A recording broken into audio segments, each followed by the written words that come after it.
GST के दायरे में आएंगे पेट्रोल डीजल। प्रशांत किशोर ने बताया, तीसरी बार पीएम बनते ही क्या क्या करेंगे मोदी। लोकसभा चुनाव के लिए 5 चरणों में वोट डाले जा चुके हैं, 2 चरण अभी भी बाकी हैं। इस बीच राजनीतिक विश्लेषक प्रशांत किशोर ने प्रधानमंत्री नरेंद्र मोदी की अगुवाई में भारतीय जनता पार्टी की जीत की भविष्यवाणी की है। उन्होंने कहा है कि बीजेपी को पिछली बार के आसपास के बराबर ही सीटें आएंगी। इसके अलावा उन्होंने इस बात की भविष्यवाणी की है कि अगर केंद्र में पीएम मोदी की तीसरी बार सरकार बनती है तो क्या क्या बड़े फैसले लिए जा सकते हैं।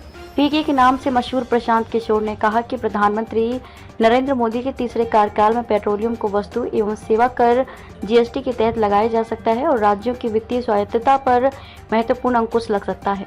वहीं एक चैनल को दिए इंटरव्यू में पीके ने मोदी सरकार की भ्रष्टाचार के खिलाफ लड़ाई में आने वाले बदलावों की भी भविष्यवाणी की है। पीएम ने कहा कि मुझे लगता है कि मोदी 3.0 सरकार धमाकेदार शुरुआत करेगी।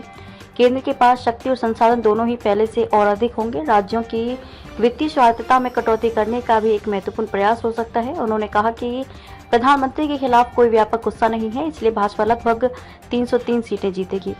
प्रशांत किशोर ने कहा कि राज्यों के पास वर्तमान में राजस्व के 3 प्रमुख स्रोत हैं, पेट्रोलियम, शराब और भूमि। ऐसे में मुझे आश्चर्य नहीं होगा अगर पेट्रोलियम को जीएसटी के दायरे में लाया जाए। आपको बता दें कि फिलहाल पेट्रोल, डीजल, एटीएफ और प्राकृतिक गैस जैसे पेट्रोलियम उत्पाद जीएसटी के दायरे से बाहर हैं। पेट्रोलियम उत्पादों को जीएसटी के तहत लाना उद्योग जगत की लंबे समय से मांग रही है। अगर ऐसा होता है तो राज्यों को राजस्व का भारी नुकसान होगा। पेट्रोल को जीएसटी के तहत लाने से राज्य करों का अपना हिस्सा प्राप्त करने के लिए केंद्र पर और अधिक निर्भर हो जाएंगे। उन्होंने ये भी भविष्यवाणी की कि केंद्र राज्यों को संसाधनों के हस्तांतरण में देरी कर सकता है और राज्य को उसी जिम्मेदारी और बजट प्रबंधन FRBM मानदंडों को सख्त बना सकता है।